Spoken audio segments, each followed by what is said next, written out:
lembrando aqui do intervalo, a gente estava vendo a questão da alteração e a última coisa que a gente viu é a questão da transferência, sabendo que, como regra, o empregado tem que consentir com a transferência, tirando aqueles que já têm essa condição implícita ou explícita no contrato e os empregados que exercem cargo de confiança. Segunda questão referente à transferência é o seguinte: o empregado vai receber alguma coisa a mais em decorrência da transferência? Vai receber algum adicional? Vai receber algum pagamento? Bom, a CLT, ela fala de pagamento de adicional, só que ela não é tão explícita quanto a quem teria direito a receber esse adicional de transferência. Todos os empregados, alguns. Vamos ver por partes então. Dene, põe para mim, por favor, lá no mesmo 469, parágrafo 3º.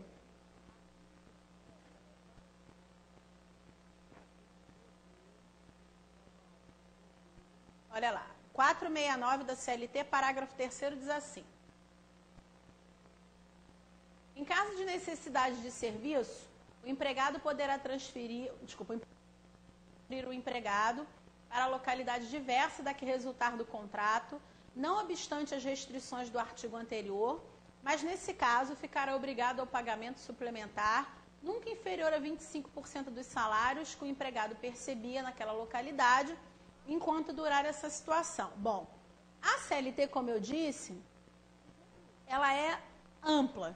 Ela não é tão restrita ao ponto de dizer quem vai ter direito a receber a adicional de transferência, são todos os empregados, alguns, enfim.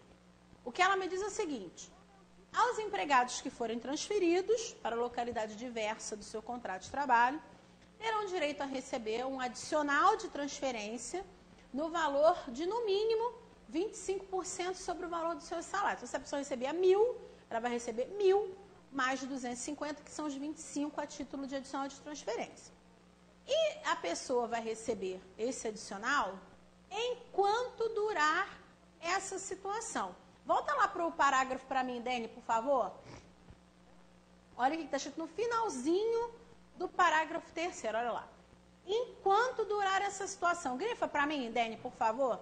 Isso quer dizer o seguinte: aquela mesma ideia que a gente teve na aula passada, com aqueles adicionais condição. Lembra que eu disse o seguinte, que todos os pagamentos de adicional levam em consideração, todos os pagamentos de adicional levam em consideração que serão pagos enquanto durar determinada situação, enquanto durar a situação X. Enquanto isso existir, o empregado, quando aquela situação, aquela condição estiver presente, haverá o pagamento. Desaparecendo a condição, desaparece o pagamento. Como eu disse que acontecia com a adicional de insalubridade, olha lá, adicional noturno, insalubridade, periculosidade, hora extra, enfim, são os adicionais de condição. E com o adicional de transferência não é diferente. Ele vai receber o adicional de transferência enquanto estiver transferido. Qual é o fato gerador do pagamento do adicional de transferência? A transferência. Enquanto ele estiver transferido, recebe o adicional. Encerrando-se a transferência, cessa o pagamento do adicional. Até aí, muito bem. A questão é a seguinte: todos os transferidos vão ter direito a receber o adicional de transferência?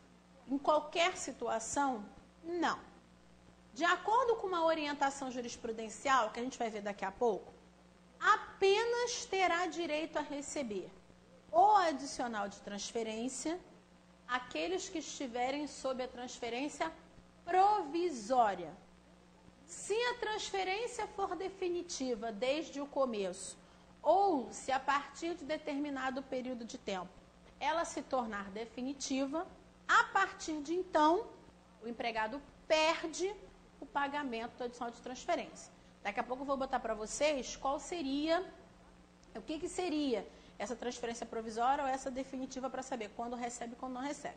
Vamos colocar no quadro primeiro. Então, aqui, a gente tem a seguinte questão lá do 469, parágrafo 3º.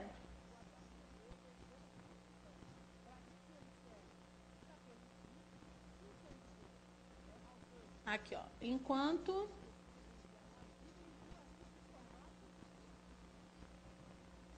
durar a transferência, haverá o pagamento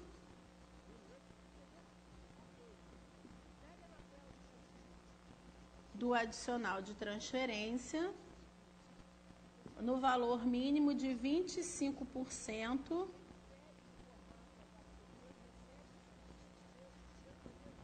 sobre o salário. Muito bem.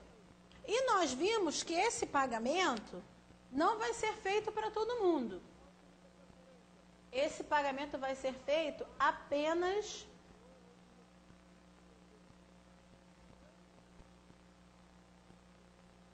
para as hipóteses de transferência provisória, como a gente vai ver na orientação jurisprudencial 113 da SDI 1 do TST. Orientação jurisprudencial, que é o que a gente chama de OJ, orientação jurisprudencial número 113 da SDI 1 do TST. SDI é seção de dissídios individuais do TST, tá? Então, OJ 113 da SDI 1, apenas para as hipóteses de transferência provisória é que é devido o pagamento do adicional. Vamos ver. Põe para mim, por favor, Dênia, OJ 113. Olha lá. Adicional de transferência, cargo de confiança ou previsão contratual de transferência, desde que a transferência seja provisória. O fato de um empregado exercer cargo de confiança ou a existência de previsão de transferência no contrato de trabalho não exclui o direito ao adicional. O pressuposto legal apto a legitimar a percepção do mencionado adicional é a transferência provisória. Então, aqui, o que eu tenho que saber para ver se é devido ou não o pagamento do adicional de transferência nesse valor de 25% sobre o salário, não é se o empregado é empregado de confiança, se o empregado tem a transferência como condição implícita ou explícita do seu contrato, nada disso. O que me interessa para saber se é devido ou não o pagamento do adicional é saber se a transferência é provisória ou definitiva. Se a transferência for provisória, independentemente de para quem essa transferência é aplicada, se é para o empregado de confiança ou não, se é para o empregado que tem o contrato, a transferência, explícita ou implícita no seu contrato ou não, não importa. Se a transferência é provisória, há direito ao pagamento do adicional. Se a transferência não for provisória e, portanto, definitiva, não há pagamento do adicional. Aí vocês vão estar perguntando assim, Aline, como é que eu vou saber se a transferência é provisória ou definitiva? Primeira coisa que vocês precisam tirar da cabeça de vocês é o seguinte, é que a questão da provisoriedade ou da questão da transferência ser definitiva ou não vai ser, para isso, não vai ser levado em consideração o período de tempo de transferência. Porque em alguns livros vocês podem achar assim, porque a transferência vai ser provisória até completar 5 anos e a partir de então vai ser definitiva. Isso aí não é o raciocínio do TST, não é o raciocínio que cai na prova de vocês. O que se entende é o seguinte, independentemente de quanto tempo esteja durando, ou independentemente de quanto tempo venha a durar uma transferência, o que nos interessa é o seguinte, a transferência é e continuará sendo definitiva sempre enquanto houver possibilidade de retorno à base contratual. Sempre enquanto estiver havendo possibilidade, enquanto houver possibilidade de retorno ao local onde o empregado trabalhava, ou seja, a base contratual, ela vai ser provisória e isso ela pode ser provisória por 5, 10, 15, 20 anos. Enquanto estiver havendo possibilidade de retorno desse empregado à base contratual, ela vai continuar sendo como provisória. E isso vai fazer com que desde o início, por exemplo, ela possa se dar como definitiva. O empregador chega para mim e fala assim, Aline, olha só, estou transferindo você para a Bahia, que nem aquele exemplo que eu dei, estou transferindo você para Salvador, e essa transferência é definitiva, você vai ficar lá e você não vai voltar. Se ela é definitiva desde o início eu não vou receber esse adicional. Outro exemplo, eu trabalho numa empresa que tem uma matriz aqui tem uma matriz, por exemplo, em Manaus e uma filial aqui no Rio de Janeiro. Eu trabalho na filial do Rio, tá? Só que a empresa falou, essa filial do Rio não está me dando lucro, eu vou fechar. Fecha, acaba com a filial aqui do Rio de Janeiro, alguns são dispensados, mas o meu empregador quer me aproveitar. Fala, Aline, só que você, obviamente, vai trabalhar lá na matriz em Manaus. Eu falei, ok, vou me transferir, vou para lá com a minha família. Se eu não tenho mais a filial aqui do Rio, qual é a possibilidade de eu voltar à minha base contratual? Nenhuma. Consequentemente, esse tipo de transferência vai ser definitiva desde o início. E, consequentemente, também, não há que se falar em pagamento de adicional de transferência, tá? Então, aqui, ó, é devido o pagamento do adicional de transferência apenas para as hipóteses de transferência provisória. Será enquadrada como provisória a transferência enquanto houver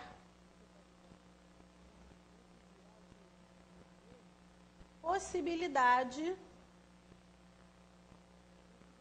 de retorno à base contratual, ou seja, enquanto houver possibilidade de retorno para o lugar onde a pessoa foi contratada.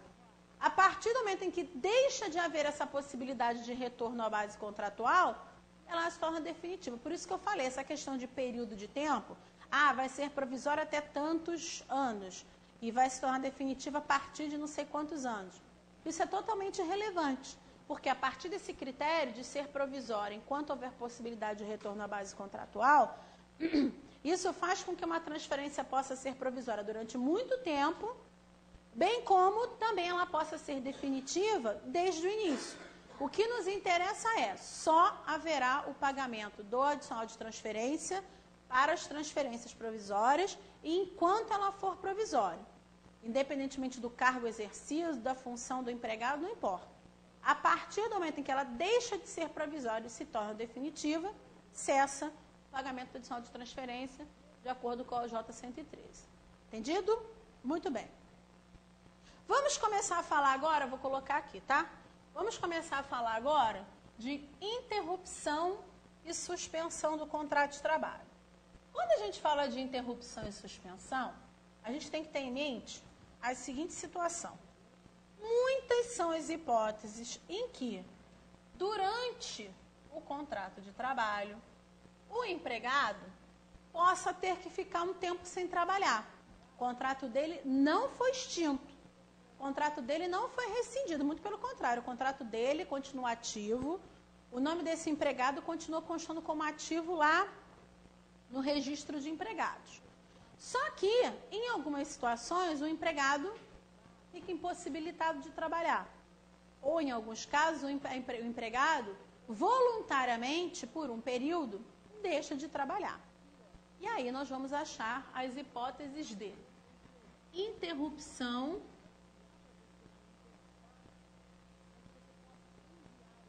e suspensão do contrato de trabalho.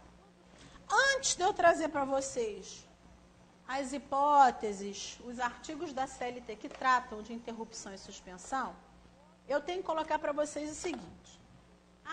Uma hipótese de interrupção contratual, uma hipótese de suspensão contratual, elas vão ter uma semelhança e várias diferenças. A semelhança, ou seja, o que une a interrupção e a suspensão é que elas vão se caracterizar por um período em que o empregado não trabalha. Período em que o empregado não presta serviços. Essa vai ser a semelhança. Tanto na interrupção contratual quanto na suspensão contratual, o empregado fica sem trabalhar. Ele fica sem prestar os serviços dele, tanto na hipótese de suspensão quanto na hipótese de interrupção. Só que a interrupção e a suspensão terão consequências diferentes. A interrupção e a suspensão vão ter consequências, vão ter significados diferentes. Por quê? Porque na interrupção contratual, apesar do empregado não trabalhar, continua havendo pagamento de salário.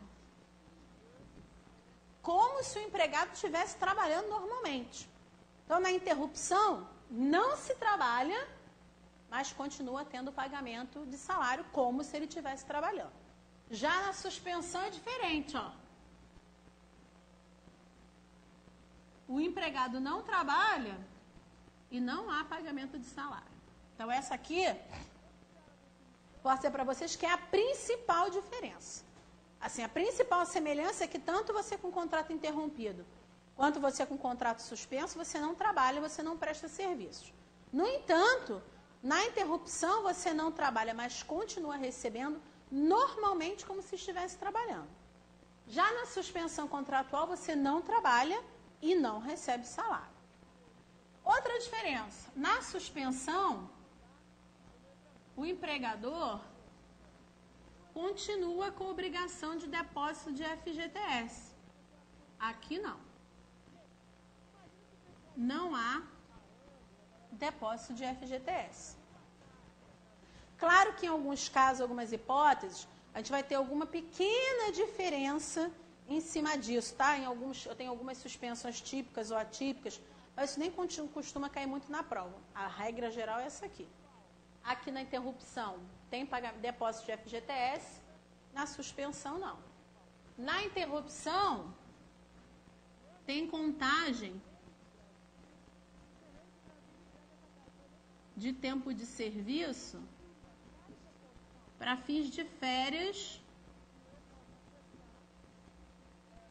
e 13º salário. Aqui não. Não tem contagem de tempo de serviço para esses fins de férias e 13º. Então, as principais, vou dar os exemplos daqui a pouco, vocês vão ver que fica fácil. Tanto na interrupção quanto na suspensão, não se trabalha. Foi aquilo que eu coloquei de azul ali.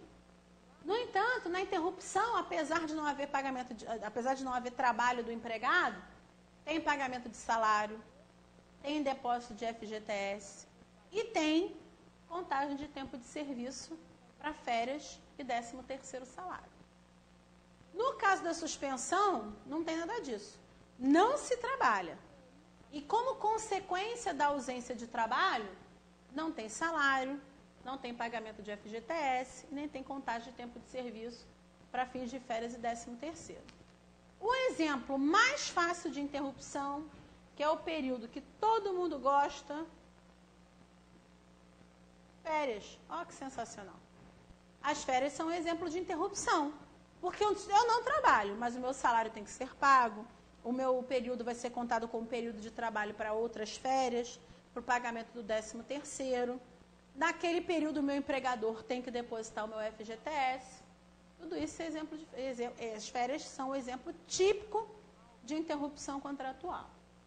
Outro exemplo de interrupção contratual, licença maternidade.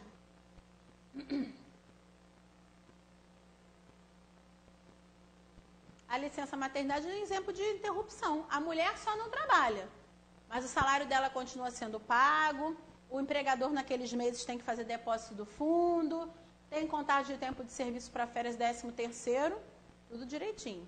Então, férias, licença maternidade. Outro, afastamento por doença de até 15 dias consecutivos. Se o empregado fica doente e apresenta o atestado para o empregador, se essa doença durar até que, se esse afastamento por motivo de doença durar até 15 dias consecutivos, o empregador vai ter que continuar pagando tudo. Salário desses 15 dias ou do período de até 15 dias. O período de FGTS fica resguardado, contagem de tempo de serviço, tudo isso. Esses exemplos são os mais comuns. Férias, licença maternidade e afastamento por doença de até 15 dias consecutivos. Suspensão. aqui, afastamento por doença por 16 ou mais dias consecutivos. Se você fica afastado por doença, a partir do 16º dia, automaticamente você passa a receber o benefício pelo INSS. O empregador, você deixa de trabalhar, e a partir do 16º dia, o seu empregador não vai te pagar o salário, porque você já vai estar recebendo pelo INSS, pela Previdência Social. O empregador também não tem depósito de FGTS como regra, nem tem essa contagem de tempo de serviço aqui. Na verdade, esse exemplo aqui é importante porque eu tenho num único exemplo, a partir do período, hipótese de interrupção e de suspensão. Então, se o afastamento for de até 15 dias consecutivos, a responsabilidade continua sendo do empregador. Por isso que ele tem que fazer todo tipo de pagamento. A partir do 16º dia, o empregado já entra em benefício. Já entra pelo INSS. O INSS que vai fazer os pagamentos. Então, o empregador passa a ficar isento de qualquer responsabilidade e não tem que fazer esses pagamentos. Outro exemplo de suspensão é a suspensão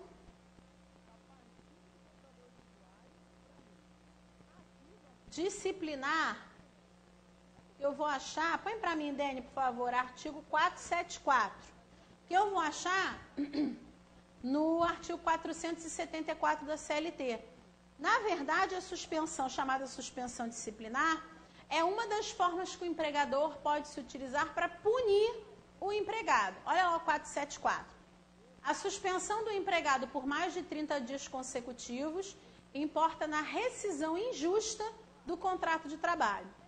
O empregador, quando vai punir o empregado, ele pode escolher 3 formas de punição. O empregador pode punir o empregado com uma advertência, com uma suspensão e, por último, com uma dispensa por justa causa. Vamos ver tudo daqui a pouco. Quando a gente chegar em extinção, provavelmente na aula que vem, um pouquinho nessa aula. Se o empregado comete uma falta que não é tão grave ao ponto de se punir com uma justa causa, mas também não é tão branda ao ponto de ele ser simplesmente advertido, o empregador pode punir com uma suspensão. Ou seja, ele fala, você deixou de comparecer na minha empresa 5 dias sem dar justificativa, está suspenso por mais 10 dias. Ou seja, é uma ausência do trabalho imposta pelo empregador como forma de punir. Consequentemente, se você não está impedindo que o seu empregado venha trabalhar na empresa, como forma de punir, vocês acham razoável que ele fique em casa e continue recebendo salário? Aí não é punição, aí são férias, aí é uma coisa sensacional. Então, se você vai punir o funcionário, além de você ter que deixar ele em casa, você, obviamente, vai descontar os dias de ausência.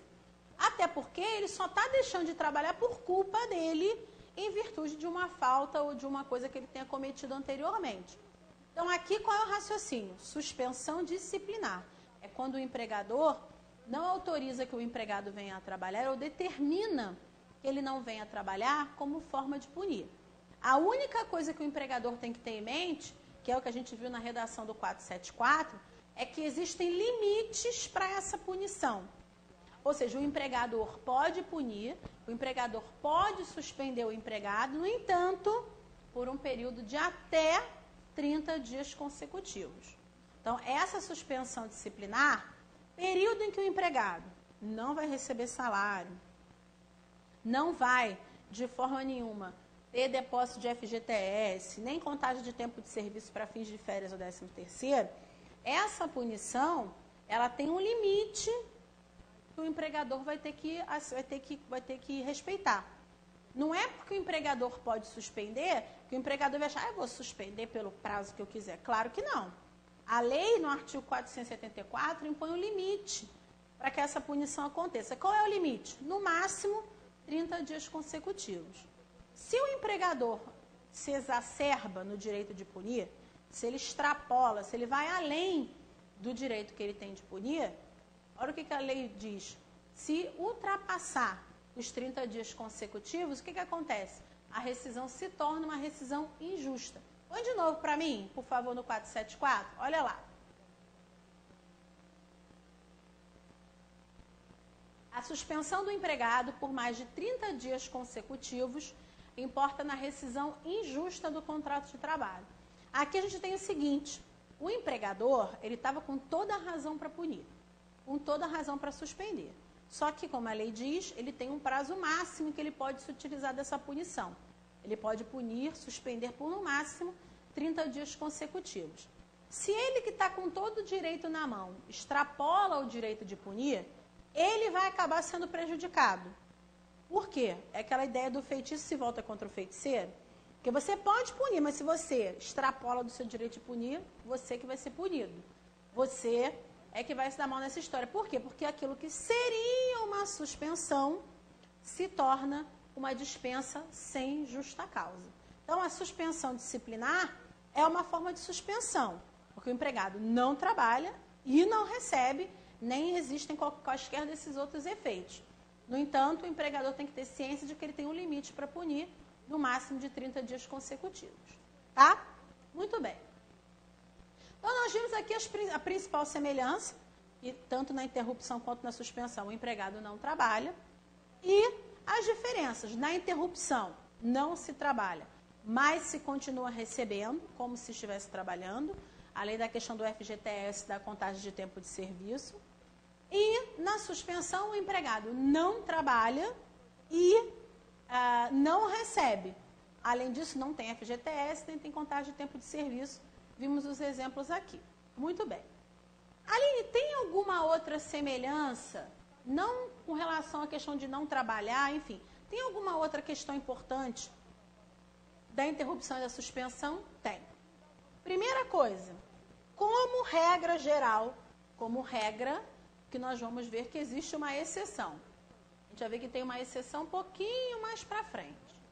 Como regra, durante o período de interrupção e durante o período de suspensão, o empregador não pode dispensar o empregado sem justa causa, tá?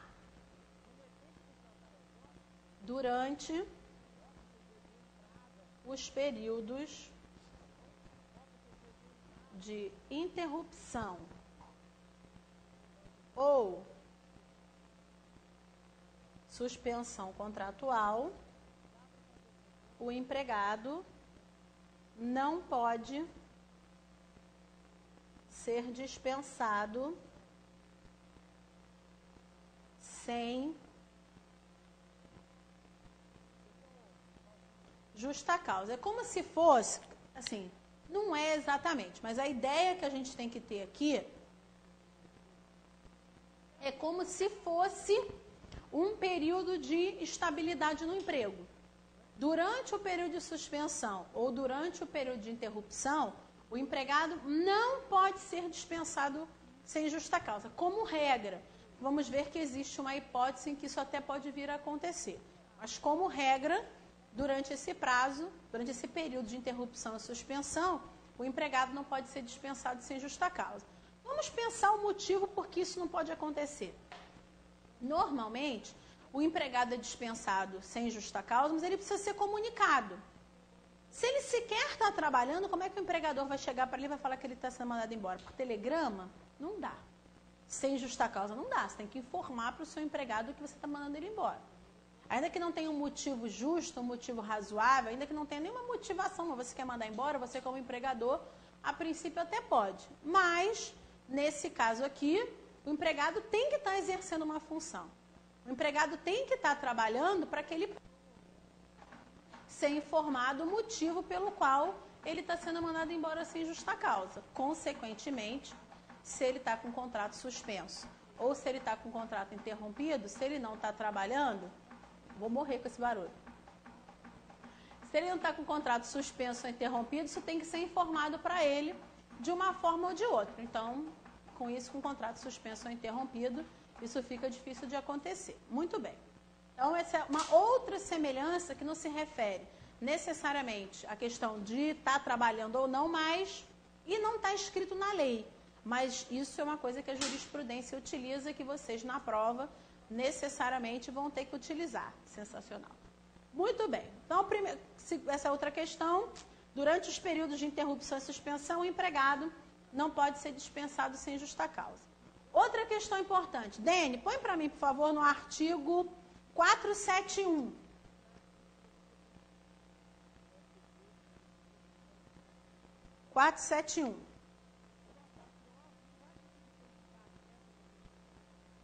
Olha lá. Ao empregado afastado do emprego, são asseguradas, por ocasião de sua volta, todas as vantagens que, em sua ausência, tenham sido atribuídas à categoria a que pertencia na empresa. Então, aqui o raciocínio é o seguinte: se eu estou com o meu contrato suspenso, se eu estou com o meu contrato interrompido, como a gente viu, o empregado não está exercendo nenhuma função, o empregado não está trabalhando. Só que a gente tem que pensar o seguinte: poxa, mas o contrato dele não está rescindido. O contrato dele não está extinto. Ele simplesmente, naquele momento, seja por um motivo de interrupção, seja por um motivo de suspensão, ele não está trabalhando. Aí vamos supor o seguinte: durante o meu período de férias, a minha categoria recebe um aumento.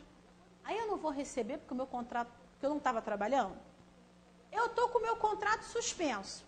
Aí, durante o meu período de suspensão, a minha categoria tem um aumento do valor do ticket alimentação.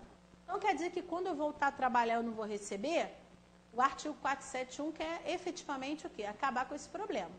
Realmente, se você está com um contrato suspenso ou interrompido, naquele momento, ele o quê? Não está produzindo efeitos porque você não está trabalhando. Mas a lei diz o seguinte: ficam assegurados ao retorno do empregado todos os direitos, ficam asseguradas todas as garantias a partir do retorno que a categoria tenha recebido enquanto o contrato esteve suspenso ou interrompido. Ou seja, enquanto o contrato estava suspenso ou interrompido, claro que o empregado não vai receber, já que ele não estava trabalhando. Mas não é para pensar que nunca vai ser pago, que nunca vai ser recebido, muito pelo contrário. Não haverá o pagamento no período de suspensão ou no curso do período de interrupção.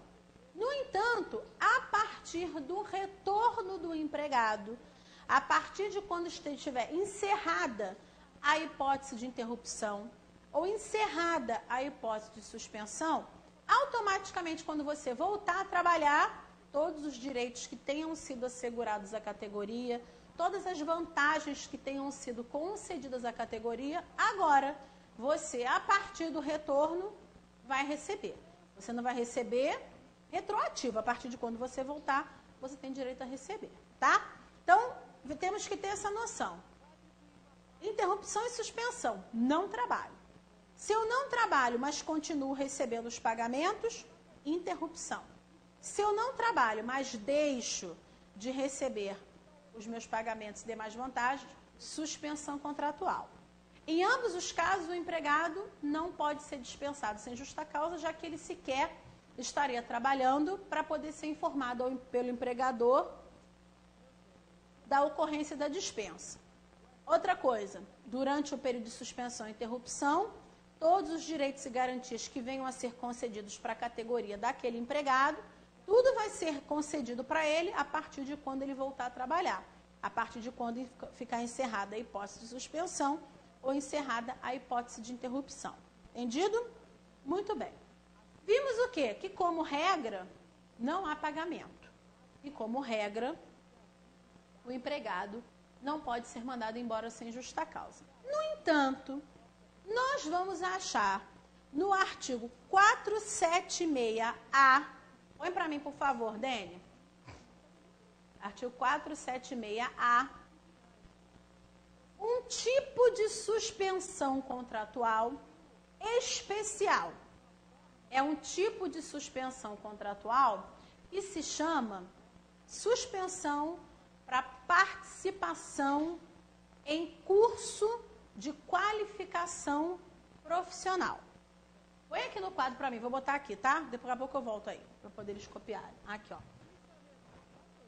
Não fiquem preocupados. Aline, as outras hipóteses de interrupção e suspensão, você não vai falar? Calma, que quando a gente chegar em aviso prévio, tem um outro exemplo de interrupção, Quando chegar em repouso semanal remunerado, tem outro, é que eu vou falar à medida que a matéria for surgindo, tá? Podem ficar tranquilos. Então, no artigo 476A, eu tenho a suspensão do contrato de trabalho para participação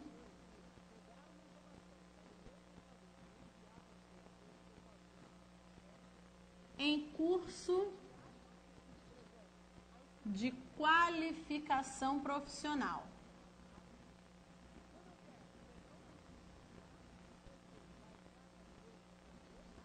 Então, eu tenho aqui uma hipótese de suspensão contratual para que o empregado participe de um curso de qualificação profissional.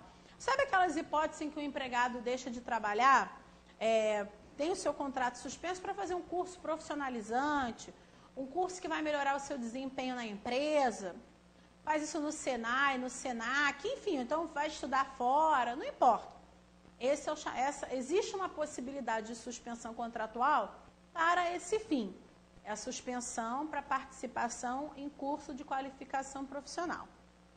Põe para mim, Dene, de novo lá no 476A, lá nós vamos começar a ver o delineamento para que possa acontecer a suspensão para esse fim. Olha o que está escrito.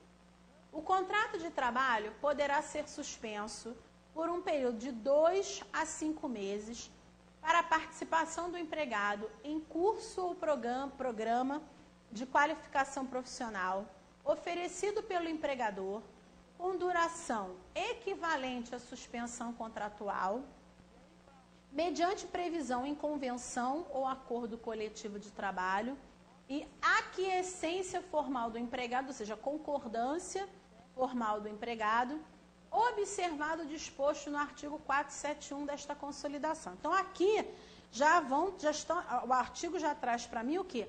Alguns requisitos, algumas questões que deverão ser observadas para que o contrato de trabalho possa ser suspenso para esse fim aqui, para a participação do empregado em curso de qualificação profissional.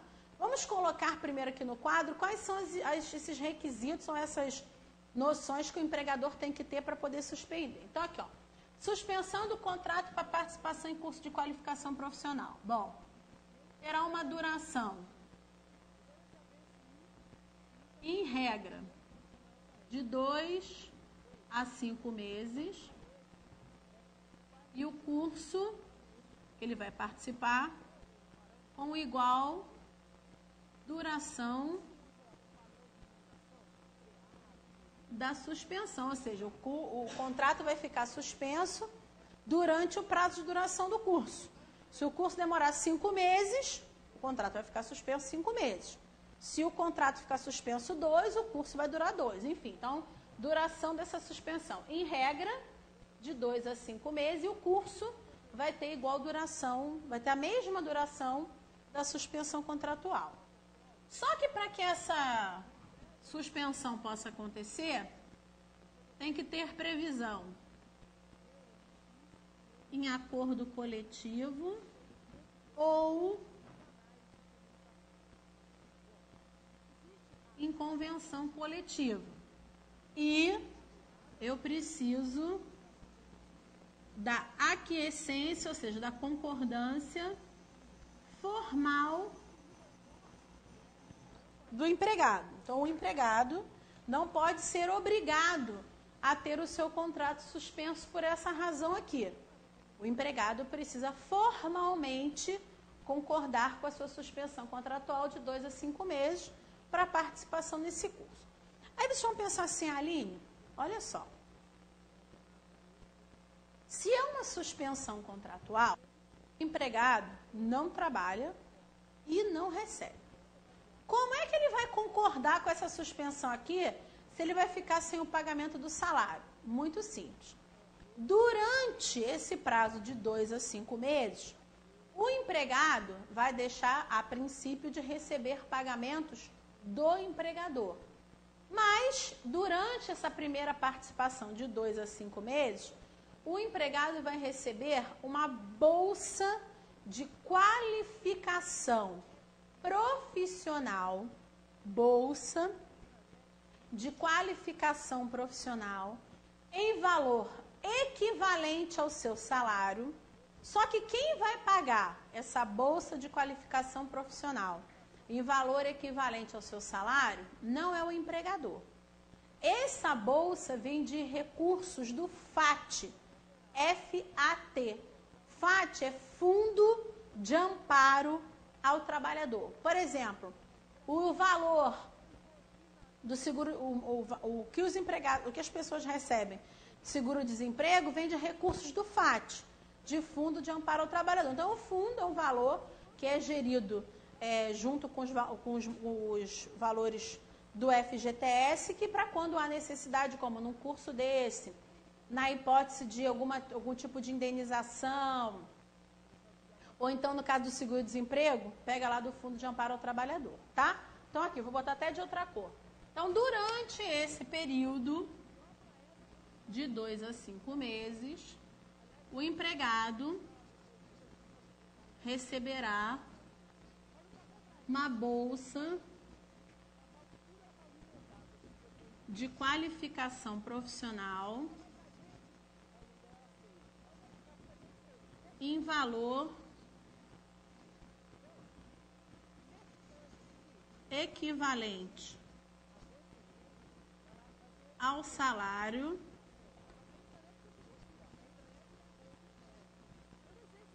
e o pagamento vai vir de recursos advindos do FAT, que é o Fundo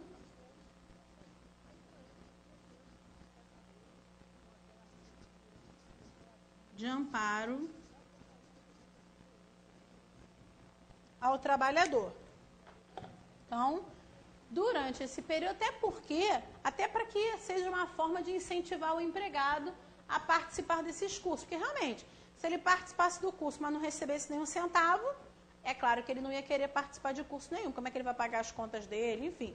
Então, para que não haja esse problema e para que haja até um incentivo, durante esse período de 2 a 5 meses, que é o período que ele vai ficar com o contrato suspenso e vai participar do curso, ele vai receber uma bolsa de qualificação profissional, porque não é salário. Porque como não é o empregador que está pagando, não é salário.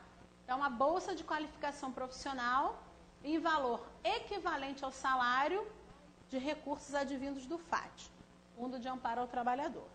Certo? E para que isso tudo aconteça, tem que ter previsão em acordo coletivo ou convenção coletiva e o empregado tem que concordar formalmente.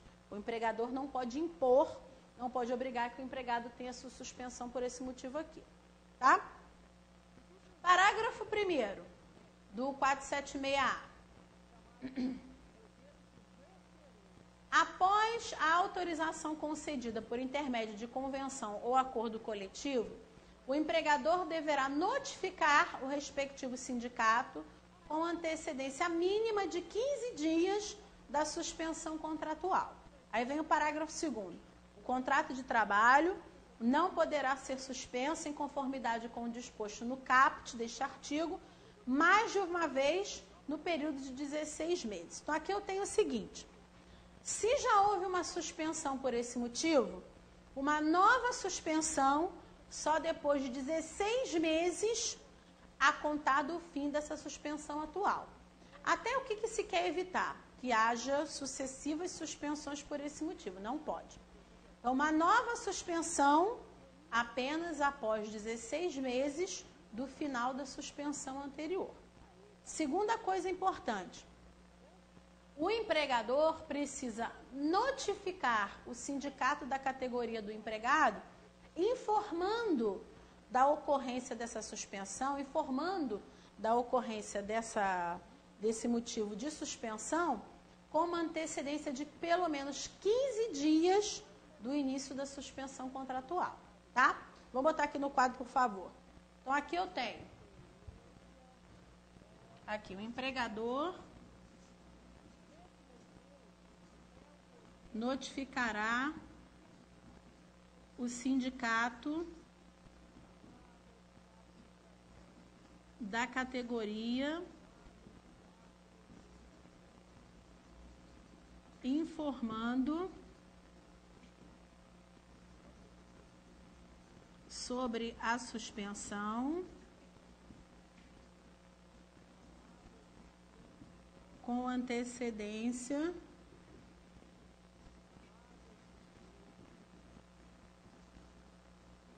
mínima de 15 dias. E outra coisa, nova suspensão por esse mesmo motivo, apenas após 16 meses. Só depois de passados pelo menos 16 meses a contar da última suspensão por esse motivo, é que eu posso ter uma nova suspensão para participação em curso de qualificação profissional. Então, o empregador vai ter que notificar o sindicato informando sobre a suspensão, com uma antecedência mínima de 15 dias, e uma nova suspensão apenas após 16 meses. Tá? Parágrafo 3º.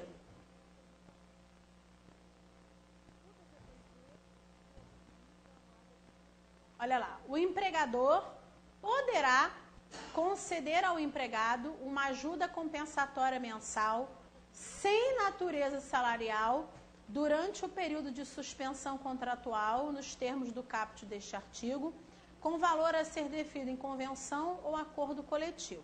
Parágrafo 4º. Durante o período de suspensão contratual para participação em curso ou programa de qualificação profissional, o empregado fará jus aos benefícios voluntariamente concedidos pelo empregador. Deixa na tela para mim, por favor. Então, o primeiro diz o seguinte: o empregador, se quiser, Dene, grifa o poderá para mim lá no início, por favor. O empregador, se quiser, por isso, ó, poderá, não há uma imposição legal. O empregador, se quiser, total faculdade do empregador. Além do empregado estar recebendo essa bolsa de qualificação profissional que a gente viu aqui, o empregador, se quiser, poderá conceder ao empregado uma ajuda compensatória mensal sem natureza salarial. Por que sem natureza salarial? Porque se for salário, o que era suspensão vira interrupção, concorda? Porque pensa bem, se essa ajuda compensatória for o salário, o empregado não vai trabalhar, mas vai continuar recebendo salário. Quando eu não trabalho e continuo recebendo salário, o que acontece? Contrato interrompido. Isso aqui é hipótese de suspensão. Então, o empregador, se quiser, pode conceder uma ajuda compensatória mensal sem natureza salarial, ou seja, não tem natureza jurídica de salário, aquilo que o empregador está concedendo, justamente para que não se descaracterize a suspensão, isso não venha a se tornar uma interrupção.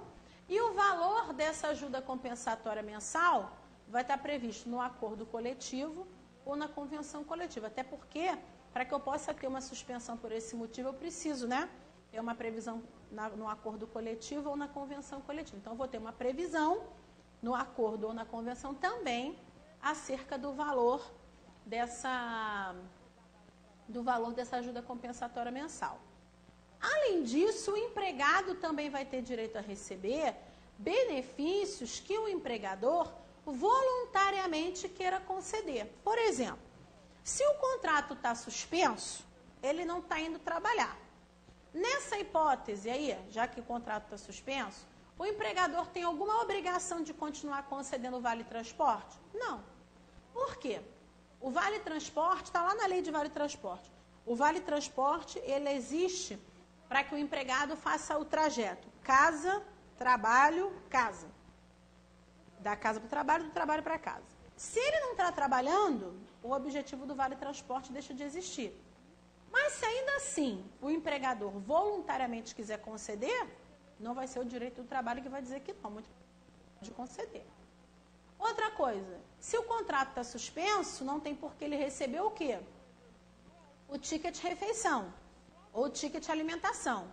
Porque o ticket alimentação-refeição é para que ele possa se alimentar durante o trabalho. No entanto, se o empregador voluntariamente quiser conceder, não há nenhum problema. Então, o empregado vai fazer jus, terá direito a receber todos os benefícios que voluntariamente o empregador quiser dar. Tá? Vamos botar lá na frente. Põe aqui no quadro para mim, por favor. Então, essas duas questões que nós vimos aqui, Uma diz respeito a essa ajuda compensatória mensal que o empregador vai conceder se quiser. Então, aqui, ó. O empregador poderá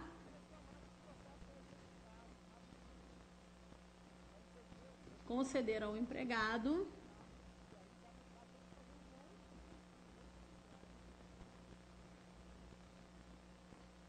uma ajuda compensatória mensal sem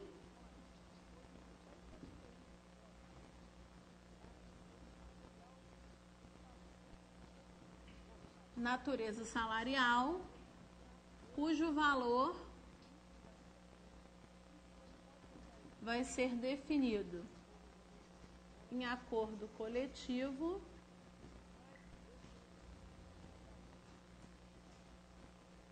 ou em convenção coletiva. Então, o empregador poderá conceder ao empregado, poderá, que eu já coloquei ali, destacado, no sentido de faculdade do empregador, ou seja, não há nenhuma obrigatoriedade para que isso aconteça. Tá? Uma ajuda compensatória mensal, sem natureza de salário, até para que a gente mantenha a natureza de suspensão contratual, em valor a ser definido por acordo coletivo ou convenção coletiva. Outra coisa, o empregado também fará jus aos benefícios voluntariamente concedidos pelo empregador, que são aqueles exemplos que eu dei para vocês de benefícios que, em regra, por se tratar de período de interrupção e suspensão, por se tratar de período de suspensão, o empregador sequer precisaria conceder. Mas, como são benefícios voluntários, o empregador, se quiser, pode conceder e o empregado, obviamente, vai fazer jus, mas aí, gente, vai depender de cada empregador, tá? Volta lá para o artigo para mim, por favor. Parágrafo, que agora é o parágrafo 5º. Isso. O parágrafo 5º, quem estiver com a CLT aí, faça uma bolota em volta, setas, luminosos, tudo, bota aquele lumicolor grandão assim em cima, porque ele constitui exceção a uma regra que eu trouxe aqui para vocês. Qual foi a regra que eu trouxe para vocês? Que durante o período de interrupção, durante o período de suspensão, o empregado não pode ser dispensado sem justa causa. E eu falei o seguinte, ó, estou colocando como regra, porque vamos ver uma exceção. A exceção está aí no parágrafo 5º. Olha lá. Se ocorrer a dispensa do empregado no transcurso do período de suspensão contratual ou nos 3 meses subsequentes ao seu retorno ao trabalho, o empregador pagará ao empregado, além das parcelas indenizatórias previstas na legislação em vigor, uma multa a ser estabelecida em convenção ou acordo coletivo, sendo de, no mínimo, 100% sobre o valor da última remuneração mensal anterior à suspensão do contrato. Aqui, nessa hipótese de suspensão, não está proibido, só nessa, porque a lei não traz outras exceções, não está proibida a dispensa do empregado sem justa causa durante o período de suspensão, durante o período em que ele está com o contrato suspenso, para poder fazer parte do curso. No entanto, o que a lei quis fazer? Bom, se eu quero, por um lado, autorizar, ou pelo menos permitir a dispensa do empregado nesse período, o mínimo que eu tenho que fazer, foi o que o legislador pensou, tentar dificultar essa dispensa. Então, o que eu vou fazer? Vou aplicar uma multa, que é o que está escrito aí. O que a lei está dizendo? Caso a dispensa ocorra, dispensa sem justa causa, tá? Ocorra durante o prazo de suspensão ou nos 3 meses subsequentes ao fim da suspensão, além das verbas normais para dispensa, que nós vamos ver, não sei se na aula de hoje, provavelmente sim, ou na aula que vem, o empregado ainda vai ter direito a receber uma multa, vai ser essa multa direcionada para o empregado, O empregado vai ter direito a receber uma multa no valor de, no mínimo, 100% da sua remuneração, última remuneração, antes da suspensão, sendo que esse valor vai ser previsto em acordo ou convenção coletiva. Então, eu posso mandar embora, mas se houver a dispensa sem justa causa no curso da suspensão ou nos 3 meses subsequentes, além das indenizações normais, o empregado vai ter direito a essa multa aqui, certo? Então, vamos colocar aqui. Eu vou colocar até em vermelho, porque constitui uma exceção. E como regra, já que eu não posso dispensar, aqui eu posso, nesse caso, tá? Então, aqui, ó. Parágrafo 5º. Exceção quanto à impossibilidade de dispensa. Se ocorrer a dispensa. Aqui não se fala nada, mas é óbvio que é sem justa causa. Porque imagina, se for uma dispensa por justa causa, ou uma dispensa por pedido de demissão, foi o empregado que provocou. Então, o empregador não vai ter que pagar essa multa aqui, não. Então, eu faço essa ressalva para vocês poderem saber, tá? Se ocorrer a dispensa durante a suspensão ou nos 3 meses subsequentes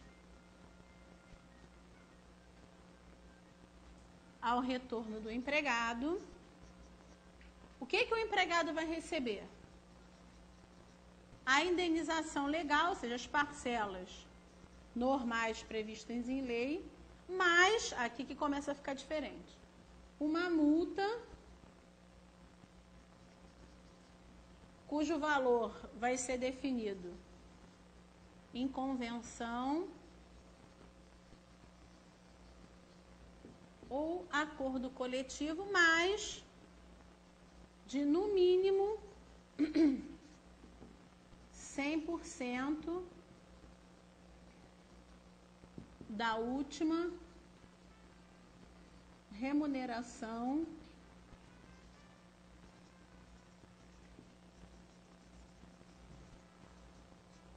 antes da suspensão.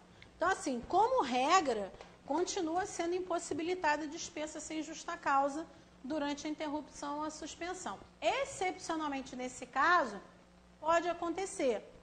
Só que se ela vier a correr durante a suspensão ou nos 3 meses subsequentes ao retorno do empregado, a partir de quando a suspensão acabou, além da indenização legal das verbas normais que ele vai ter direito a receber, ele ainda vai ter direito a receber uma multa prevista no acordo ou na convenção coletiva, no valor de, no mínimo, 100% da última remuneração antes da suspensão. Tá? Então, isso aqui é uma exceção em que ele vai poder ser dispensado durante um prazo de suspensão, mas se isso acontecer, tem uma multa também especial. Tá? Parágrafo 6º.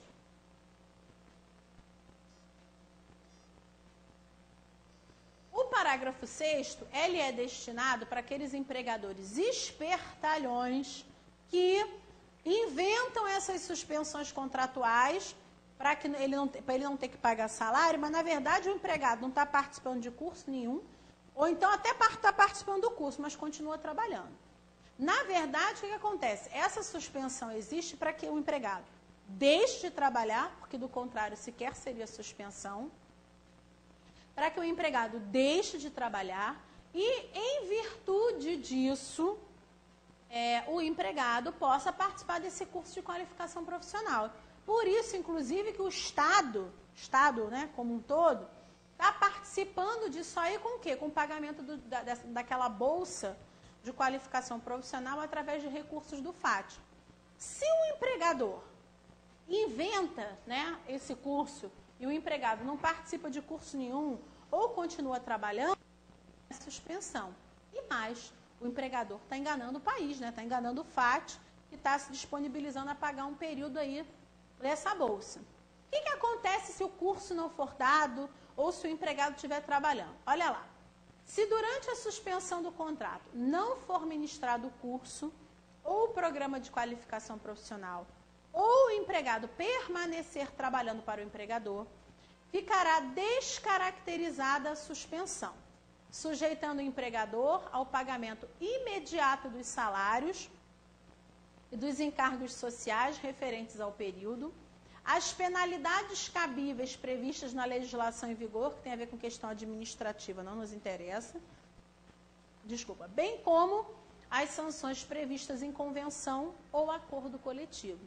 Então, aqui, se não for ministrado o curso ou o empregado continuar trabalhando, fica descaracterizada a suspensão. Bom, se fica descaracterizada a suspensão, isso quer dizer que ela se torna uma interrupção contratual. Em consequência, lá, o empregador vai ter que pagar todos os salários e encargos do período. Encargos o quê? FGTS, INSS, tudo isso. Então, vai ter que pagar todos os salários e encargos. O empregador, além disso, vai estar sujeito às punições previstas em lei, mais uma sanção prevista no próprio acordo ou na convenção coletiva, justamente porque não foi respeitado o afastamento do empregado do trabalho para participar do curso, tá? Vamos botar aqui, então. Aqui, ó. Isso. Aqui. Se não for ministrado o curso, ou se o empregado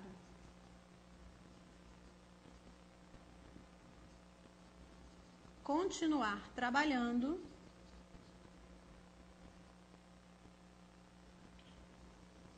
descaracteriza a suspensão, tornando-se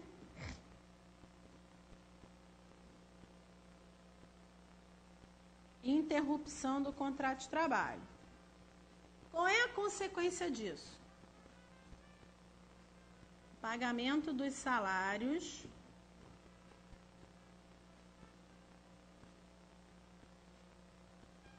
e encargos do período, mais punições da legislação, mais as sanções previstas na convenção ou no acordo coletivo, tá? Vou pegar água ali, mantém ali. Então, aqui, eu tenho que necessariamente observar, o empregador tem que necessariamente observar esse afastamento, justamente para que os recursos do FAT não venham a ser utilizados de forma desnecessária. Então, se não for ministrado o curso, ou se o empregado continuar trabalhando, descaracteriza-se a suspensão. Uma forma de punir é fazer com que isso se torne uma interrupção, aonde o empregador vai ter que pagar os salários e encargos do período, FGTS, INSS, levar em consideração esse tempo como tempo de serviço para fins de férias, 13º, tudo isso. Além disso, as punições previstas em lei e as sanções também previstas em convenção ou no acordo coletivo, tá? Parágrafo 7º.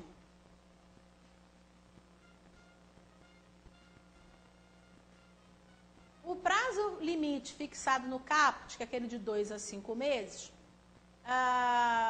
poderá ser prorrogado mediante convenção ou acordo coletivo de trabalho e aquiescência formal do empregado, desde que o empregador arque com o ônus correspondente ao valor da bolsa de qualificação profissional no respectivo período. Isso quer dizer o seguinte: a lei, também por isso que eu pus ali como regra a duração.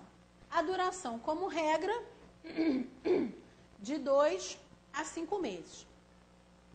Nesses 2 a 5 meses iniciais, o empregador não faz qualquer tipo de pagamento, a não ser se ele quiser pagar aquela ajuda compensatória mensal, que não tem natureza salarial, ou então os benefícios que ele voluntariamente quiser conceder. Mas o salário, ele não paga. O que acontece? Durante esses primeiros 2 a 5 meses, o empregado vai receber uma bolsa de qualificação profissional de recursos advindos do FAT. No entanto, mediante previsão em acordo ou convenção coletiva e concordância do empregado, o prazo de 2 a 5 meses pode ser elastecido, pode ser prorrogado. No entanto, o empregador vai ter que estar ciente do seguinte, que ele, nessa prorrogação, ele, empregador, é que vai ficar responsável pelo pagamento da Bolsa de Qualificação Profissional. A responsabilidade do FAT só vai até o 5º mês. O que ultrapassar daí, o FAT não paga mais nada e o empregador é que paga a Bolsa de Qualificação Profissional. 2 esclarecimentos. Essa Bolsa de Qualificação Profissional que o empregador vai pagar na prorrogação, se for o caso, não tem natureza salarial, até para que se mantenha a hipótese de suspensão contratual, assim como acontece com aquela ajuda compensatória mensal. Não tem natureza de salário. Outra coisa, vocês podem estar se perguntando assim, tem prazo limite para essa prorrogação? Não. É o prazo de duração do curso. A lei não impõe, tipo, posso prorrogar, mas até no máximo mais 5 meses. Isso não está escrito em lugar nenhum. Então, a princípio, não há nenhum prazo limite de prorrogação, tempo limite de prorrogação. Sabendo-se que essa prorrogação também vai ter que se dar de acordo com o tempo do curso, tá? Vou botar aqui no meio. Então, aqui, ó.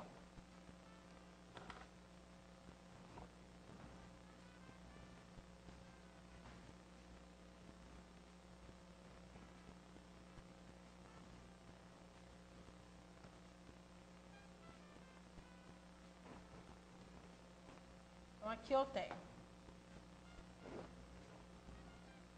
o período de 2 a 5 meses, que é o período que a gente viu, está lá no caput do 476A.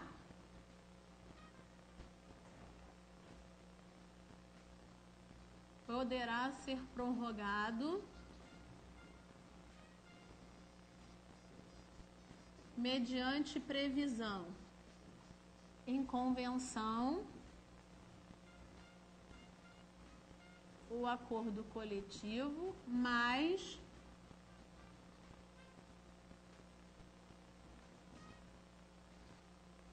aquiescência formal do empregado. Já pode até ser prorrogado, mas o empregado tem que concordar e isso tem que ter previsão em acordo ou convenção coletiva. Além disso, o empregador tem que ter a noção do seguinte, que o empregador arcará com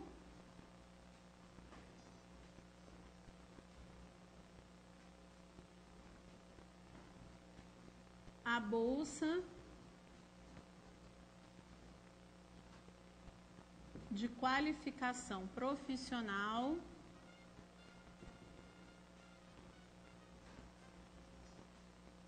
do período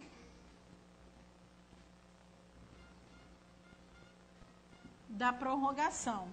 E só para a gente poder lembrar, para que isso se mantenha uma hipótese de suspensão,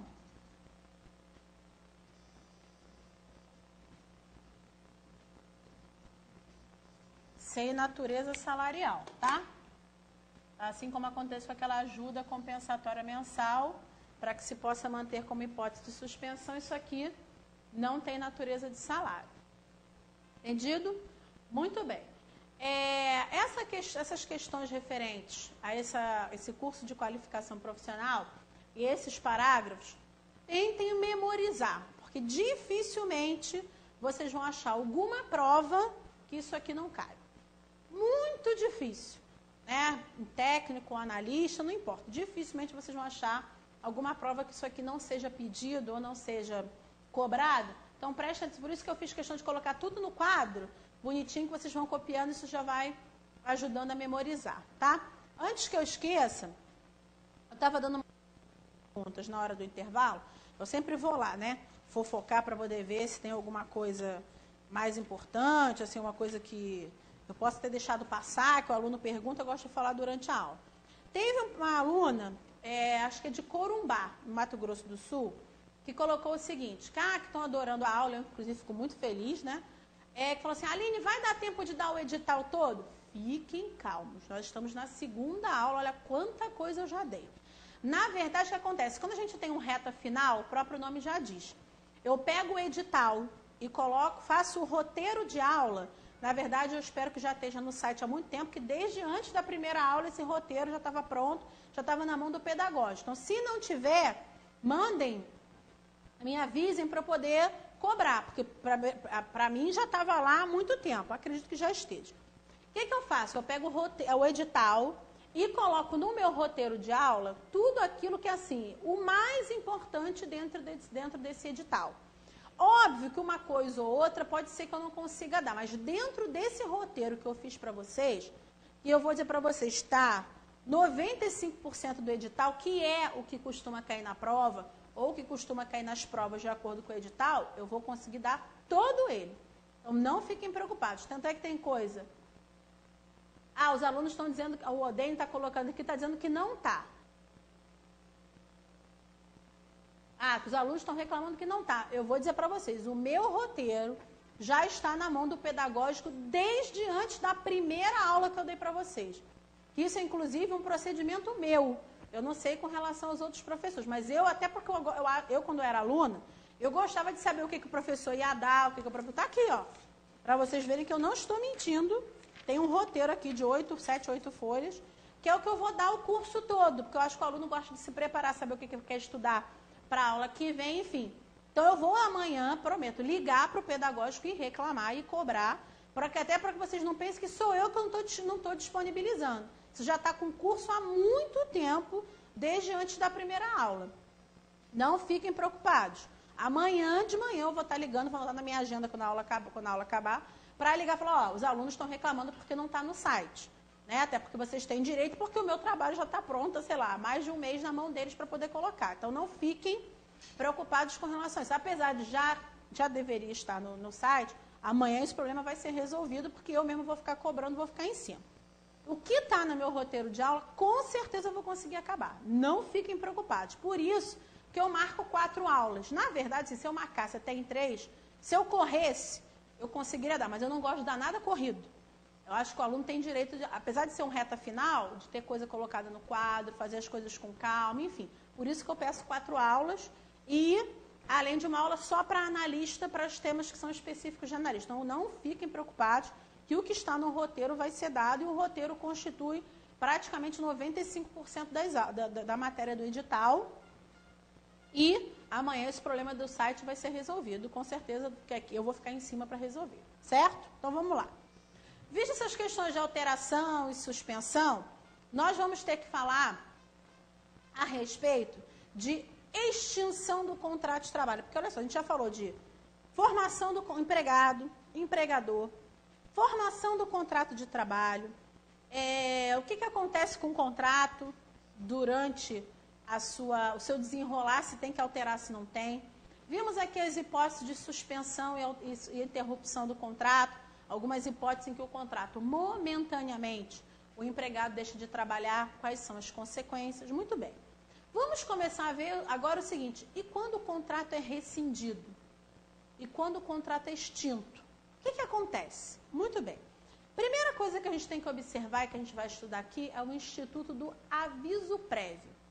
Vamos achar o Instituto do Aviso Prévio? Põe aqui no quadro para mim, por favor. Artigo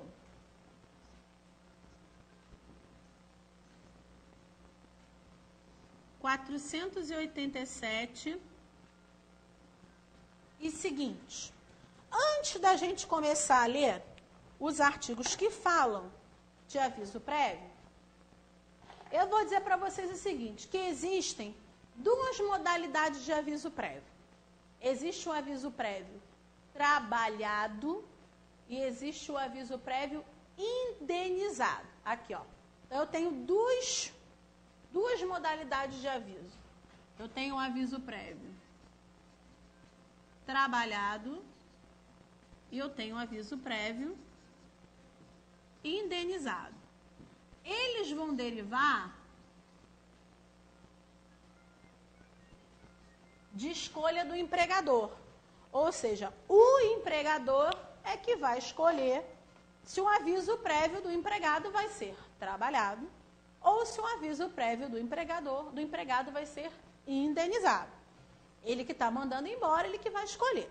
Se o empregado pede demissão, a situação é um pouquinho diferente, a gente vai ver quando chegar especificamente no pedido de demissão. Mas, como regra, o empregador é que vai escolher se o aviso prévio vai ser trabalhado ou vai ser indenizado. E a diferença de um para o outro é muito simples. O aviso prévio vai ser trabalhado quando o empregado trabalhar. Quase que normalmente, vamos ver que existem algumas reduções, algumas pequenas diferenças, mas isso vai acontecer quando o empregador falar assim, olha, a partir de hoje, eu estou colocando você em aviso prévio. E você vai trabalhar durante o período desse aviso. Então, aviso prévio trabalhado, no aviso prévio trabalhado, há a prestação de serviços do empregado durante o aviso prévio. O empregado trabalha durante o seu período de aviso prévio. Se o aviso prévio é indenizado, não tem trabalho. Na verdade, o empregador chega e fala assim, meu filho, eu estou mandando você embora, eu não quero ver mais você aqui. Não quero que você trabalhe mais aqui, eu vou te indenizar. Ou seja, os 30 dias que você ia trabalhar e ia receber, eu vou te pagar. Não precisa mais vir. Então, aqui, ó, a diferença é que no aviso prévio trabalhado, continua havendo normalmente o serviço do empregado. No aviso prévio indenizado, não há trabalho. O empregador paga o período correspondente ao aviso. Então, aqui eu tenho essas duas possibilidades. Se o empregador escolhe que eu vou ter que trabalhar pelo período do meu aviso, aviso prévio trabalhado.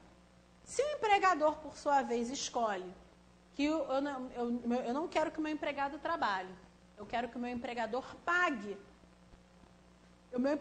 O empregador fala, eu não quero que você trabalhe, eu vou pagar você o período correspondente ao aviso, vou te indenizar o período correspondente ao aviso e você deixa de trabalhar. Indenizado, não há trabalho e o empregador paga o período correspondente ao aviso, constituindo uma coisa ou outra escolha do empregador. Muito bem. Só que essa não é a única especificidade do aviso prévio.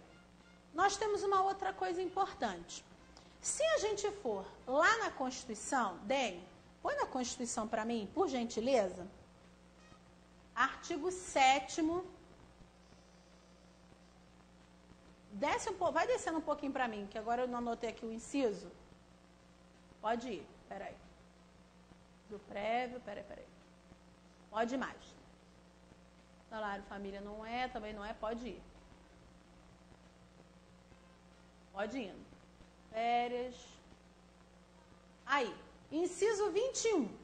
Lá no artigo 7º da Constituição, no inciso 21, eu tenho uma determinação importante. Olha lá. Aviso prévio, proporcional ao tempo de serviço, sendo de, no mínimo, 30 dias, nos termos da lei. Então, além de eu ter que saber que o aviso prévio pode ser trabalhado ou indenizado, levando-se em consideração essa diferença que nós vimos aqui, e a questão de que é o empregador que vai escolher, a gente tem que analisar o seguinte, a Constituição, que é a nossa lei máxima, nos diz que o aviso prévio será de, no mínimo, 30 dias. Então, vamos botar aqui, ó. Constituição, artigo 7º, inciso 21, aviso prévio de, no mínimo, 30 dias. Muito bem. Põe lá, por favor, daí na CLT, no artigo 487. Olha lá. Não havendo prazo estipulado, a parte que sem justo motivo decidir o contrato deverá avisar a outra da sua resolução com antecedência mínima de. Deixa na tela, por favor. Isso quer dizer o seguinte, não é só o empregador que tem que conceder o aviso prévio para o empregado. Olha o que diz o artigo. Não havendo prazo estipulado, ou seja, apenas para as hipóteses de contrato a prazo indeterminado. Contrato a prazo determinado não tem aviso prévio. E qual é o objetivo do aviso prévio? Avisar a outra parte que dali a tantos dias o contrato vai acabar. Eu preciso avisar a outra parte que dali a tantos dias o contrato vai acabar? No contrato a prazo determinado? Não. Lembra que a gente viu no início da aula de hoje? No contrato a prazo determinado, desde o início, as partes já sabem quando é que o contrato vai acabar, quando é que o contrato vai terminar. Consequentemente, deixa aí que daqui a pouco eu falo, Dei. Consequentemente, o que acontece? Se o contrato é a prazo determinado, a parte já sabe desde o início quando é que o contrato vai acabar. Se já sabe quando é que o contrato vai acabar, eu não preciso pré-avisar, eu não preciso informar. Então, o que o 487 me diz é o seguinte: não havendo prazo estipulado, ou seja, apenas para os contratos a prazo indeterminado, a parte que, sem justo motivo, quiser rescindir o contrato, a parte que, sem justo motivo, quiser acabar com o contrato, deverá avisar a outra. Então, se é o empregador que decide acabar com o contrato, tem que pré-avisar a outra parte. Avisar quem? O empregado. Se é o empregado que decide acabar com o contrato, pedir demissão, ele tem que pré-avisar a outra. Ou seja, o aviso prévio é uma obrigação tanto do empregado quanto do empregador. Pensem que o aviso prévio seria uma via de duas mãos, aonde uma parte que quiser encerrar com o contrato, de qualquer maneira está pegando de surpresa a outra parte com o fim do contrato. Então tem que pré-avisar a outra. Se é o empregado que decide colocar fim ao contrato, ele vai ter que pré-avisar. Se é o empregador que decide pôr fim ao contrato, ele vai ter que pré-avisar. Então não é uma obrigação só do empregado ou só do empregador. É uma obrigação que compete àquele que quiser rescindir o contrato de trabalho. Vai ter que informar a outra do fim do contrato. Olha o que diz a CLT. Com antecedência mínima de, inciso 1º, 8 dias, se o pagamento for efetuado por semana ou tempo inferior, 2, 30 dias, aos que perceberem por quinzena ou mês, ou que tenham mais de 12 meses de serviço na empresa. Vocês não acham que está esquisito esse inciso 1º? Que fala com antecedência mínima de 8 dias? Ué, mas eu tenho uma Constituição, Aline, que fala mínimo de 30. Pois é. Isso quer dizer que o inciso 1º não foi recepcionado pela Constituição. Dene, grifa todo o inciso 1º, por favor, de vermelho. Isso quer dizer o seguinte: quando vocês chegarem em casa, quem não tiver com a CLT aí, vocês podem pegar uma caneta vermelha e fazer assim, ó, em cima do inciso 1º. O inciso 1º não está valendo mais. Porque não existe, depois da Constituição de 88, aviso prévio de 8 dias. Hoje, independentemente da forma de pagamento do salário, se é quinzenal, mensal, semanal, não importa. Também, independente de quanto tempo o empregado tenha na empresa, mais de um ano, menos de um ano, o aviso prévio será de, no mínimo, 30 dias.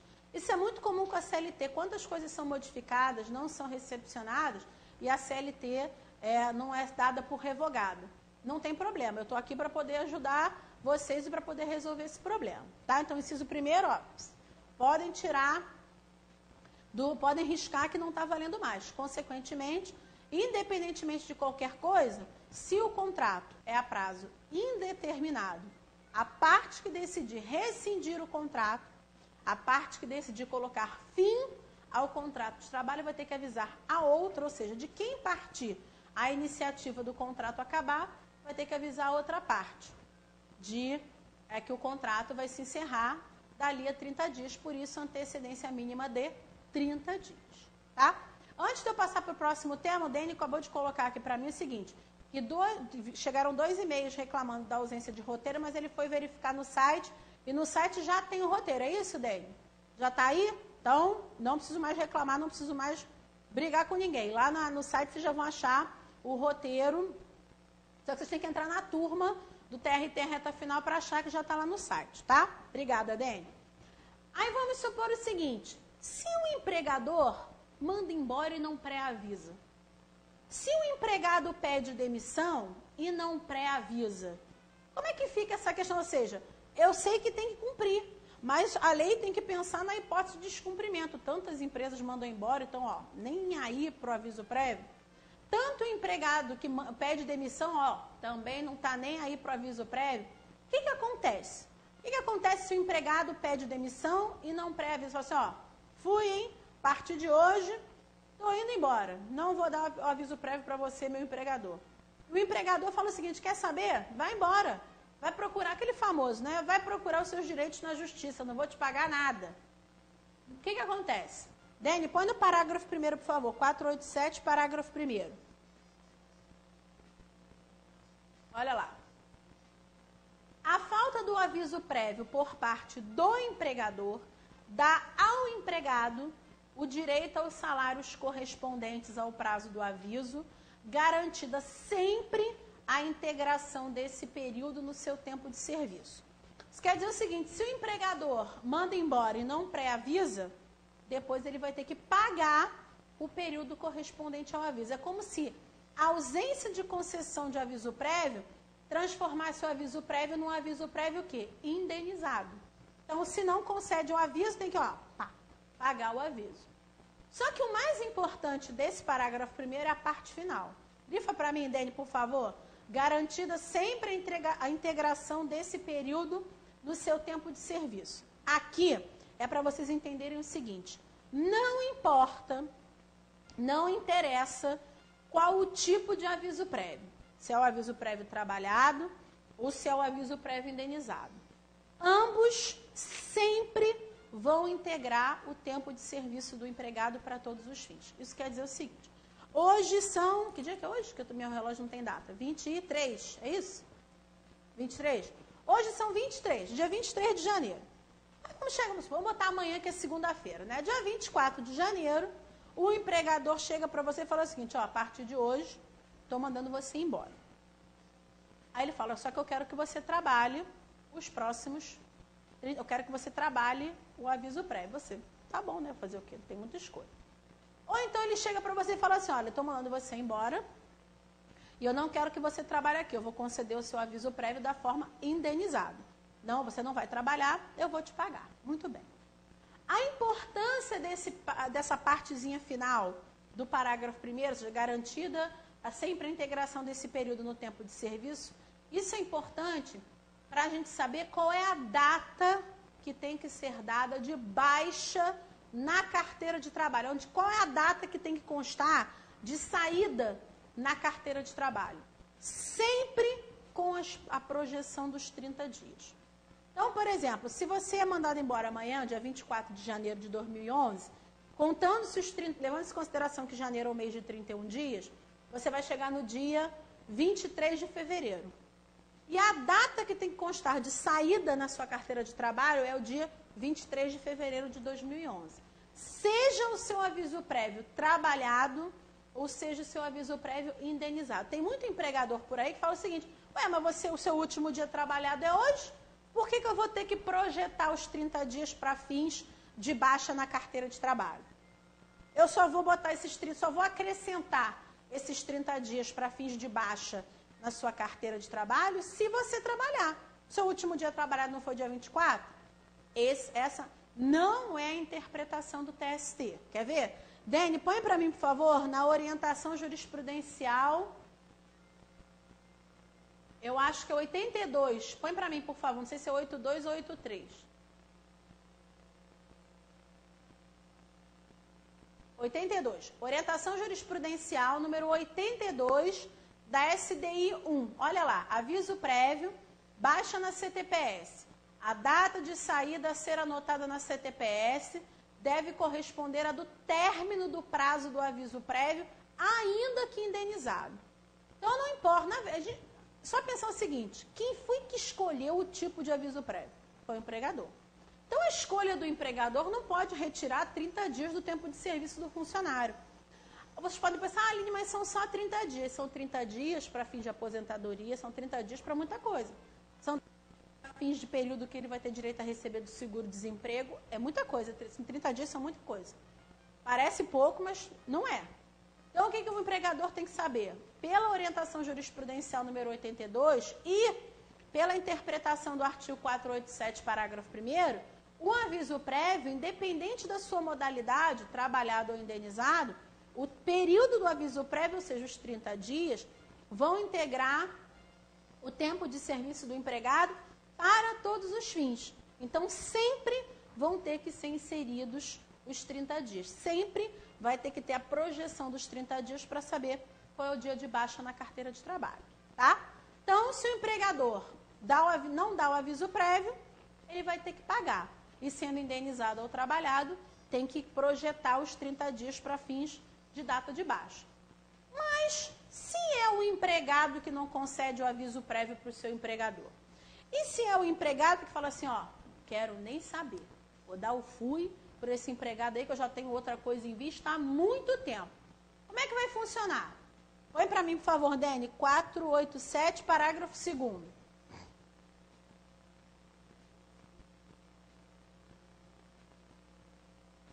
Olha lá.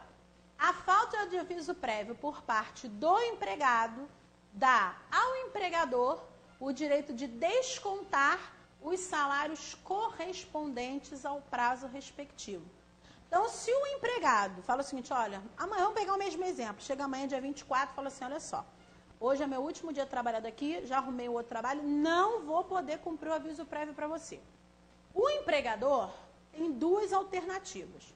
O empregador pode falar, mas eu quero que você trabalhe os próximos 30 dias. Até porque eu tenho que arrumar uma outra pessoa para colocar no seu lugar. Não vou conseguir arrumar isso de hoje para amanhã. Ou o empregador vai poder falar o seguinte, está dispensado do cumprimento do aviso. Se o empregado diz que não vai cumprir o aviso, mas o empregador retira dele a obrigação de cumprimento do aviso prévio, dispensa do cumprimento do aviso prévio, não tem nenhum desconto. No entanto, se o empregador determina que ele cumpra o aviso prévio, mas ele não cumpre, muito simples, o empregador, quando do pagamento das verbas rescisórias, vai descontar o montante referente ao aviso prévio. Vai descontar o referente a 30 dias de salário. É porque, provavelmente, ele vai ter que contratar às pressas outra pessoa, enfim. É uma sanção. Só pensar, se o empregador não dá o aviso prévio, ele não vai ter que pagar? Se o empregado não dá o aviso prévio, ele vai ser descontado, tá? Vamos botar aqui no quadro, vou botar aqui desse lado, tá? Para a gente terminar esse pedaço, já vou para as perguntas depois, porque tem bastante pergunta. Então, vamos lá.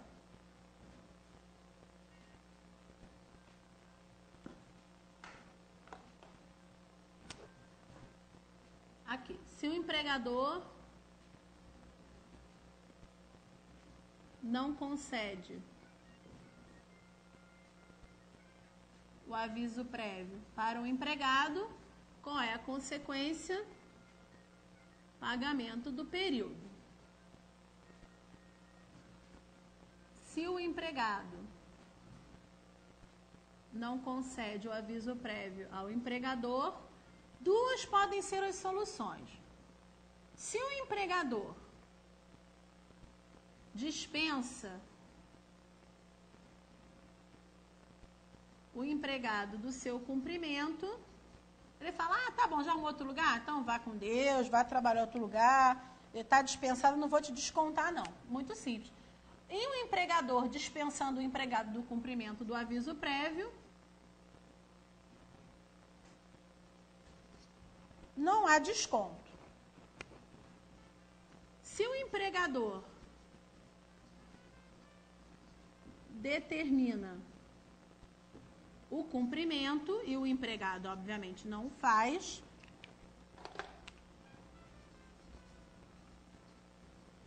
quando do pagamento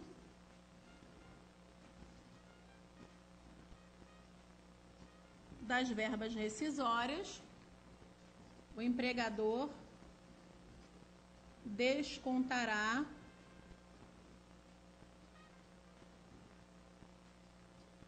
o período correspondente ao aviso prévio, que são os 30 dias. Aqui, percebam o seguinte, não vai ser só uma ausência de pagamento. O empregador vai realmente descontar o montante referente ao aviso. Tanto é que no termo de rescisão do contrato, vocês vão achar assim, parte referente aos créditos e parte referente aos descontos. Isso aqui vai contar como desconto, tá? Então, se o empregador não concede o aviso, pagamento. Se o empregado não concede, duas situações podem acontecer. Se o empregador dispensa o empregado do cumprimento do aviso, ele fala, tá bom, pode ir embora, não quero que você trabalhe mesmo, não tem problema. Aí não tem desconto. Se o empregador determina o cumprimento, fala assim, você não quer, mas eu quero que você cumpra. Muito simples. Quando do pagamento das verbas rescisórias, o empregador descontará o período correspondente ao aviso prévio, vai descontar o montante referente a 30 dias de salário. Certo? Muito bem. Vamos para as perguntas. 5 minutos antes do horário que seriam para as perguntas, que eu vi que tem muitas. Na próxima aula, eu vou começar, vou até marcar aqui na minha folhinha, do artigo 488, para a gente terminar aviso prévio. Vamos ver as modalidades de rescisão do contrato, a gente vai falar de dispensa por justa causa, sem justa causa, pedido de demissão, culpa recíproca, e vamos começar duração do contrato. A gente vai falar de intervalo, hora extra, repouso semanal remunerado. Talvez a gente comece férias. Ainda não sei, vai depender do andamento, tá? Mas não fique preocupado, a gente vai conseguir dar um roteiro todo. Então, vamos para as perguntas. Aqui, Marcela de Corumbá, foi exatamente aquilo que ela perguntou. Aline, estamos adorando sua aula. Porém, a turma de Corumbá quer saber se vai dar tempo de ver o edital em tempo hábil. Foi o que eu falei. Não se preocupem, fiquem tranquilos. Tudo aquilo que eu separei para dar para vocês, tudo isso vai ser dado sem o menor problema, tá? Cibele, de Porto Alegre. Aline, quais são os possíveis exemplos de alterações irrelevantes no contrato? Porque, de acordo com 468, nenhuma alteração pode ser feita sem anuência. Quando é possível a aplicação do ius variante? Foi aquilo que eu disse. Eu vou colocar como alterações irrelevantes, por exemplo, tirar um empregado de uma sala e colocar em outra. Tirar um empregado de um prédio e colocar no outro prédio para trabalhar. Tirar de uma loja e colocar na outra loja. Enfim, aquilo que não vai trazer nenhuma alteração significativa, não vai trazer efetiva mudança para o dia a dia do empregado. Na verdade, a CLT é muito ampla, mas hoje a doutrina e os concursos que vocês vão fazer trazem essa divisão que é importante, que é a divisão mais moderna, justamente dessa ideia, se for alteração relevante ou irrelevante, para poder ver se aplica o 468 ou não, tá? Adriane de Marília. Ah, não, tem outro antes. Vou ler, depois eu volto. Aline, parabéns pelas aulas, obrigada. As regras da sucessividade também valem para o contrato de experiência, já que ele também é um contrato a prazo determinado? Também. Para todo e qualquer tipo de contrato determinado. Então, Adriane, vamos pensar o seguinte. Se eu tenho um contrato de experiência 90 dias, aí cada um foi para o seu lado. Você, se quiser fazer um novo contrato a prazo determinado com esse empregado, vai ter que esperar 6 meses para fazer um novo contrato a prazo determinado.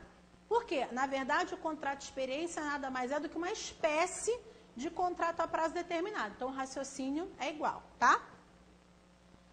Elisa, de Novo Hamburgo. Bom dia, professora. Possuo uma dúvida. Quando ocorre a unicidade contratual na sucessão de contrato a termo? Um excelente restinho de fim de semana para ti. Um beijo, obrigada. Assim, a unicidade contratual, a gente tem que saber a diferença entre sucessividade e unicidade. A sucessividade acontece, como eu falei para vocês, quando entre 2 ou 3, enfim, entre sucessivos contratos a prazo determinado, eu tenho um período de pelo menos 6 meses entre um e outro, até para que o próximo contrato a prazo determinado se mantenha adequado e correto. Muito bem. A unicidade contratual é diferente. Vocês já viram aqueles exemplos assim? O empregado foi mandado embora hoje, daqui a 3 dias ele é recontratado. Ele nunca parou de trabalhar, só que tem uma baixa na carteira dele, aí 3, 4 dias depois tem uma nova abertura. Só que ele nunca parou de trabalhar. Na verdade, isso é um contrato único, unicidade contratual. A unicidade contratual é quando ocorrem baixas fraudulentas da carteira de trabalho, como se o empregado tivesse sido dispensado, como na verdade ele nunca deixou de trabalhar. Então, eu só vou fazer o seguinte, eu vou reconhecer aquele período que ficou oficioso, porque a empresa não registrou, e vou declarar tudo um único contrato. Na sucessividade, não. Há períodos em que não houve trabalho, então não tem como juntar tudo e fazer um contrato só. Já na unicidade, seja de contrato a prazo determinado ou indeterminado, se nesse meio do caminho essas ausências de contrato foram só umas ausências entre aspas, porque na verdade o empregado nunca deixou de trabalhar, eu posso reconhecer tudo isso em um único contrato, tá? Letícia de Corumbá. Aline, eu posso aplicar o 452 para o contrato de experiência? Também. Em caso negativo, tem um prazo para que eu possa contratar o mesmo empregado para um contrato de experiência, na mesma função em empresa, sem que seja considerado uma irregularidade? Pode, foi aquilo que a outra aluna perguntou. Eu posso. Aquela questão de eu fazer sucessivos contratos, se eu fiz um contrato de experiência, como o contrato de experiência é uma modalidade de contrato a prazo determinado, não há nenhum problema. Entre um e outro, ou entre um contrato de experiência e um contrato a prazo determinado por uma outra razão, eu tenho que ter os 6 meses entre um e outro, tá? Estefânia de Uruguaiana. Aline, precisamos das aulas disponibilizadas na área do aluno.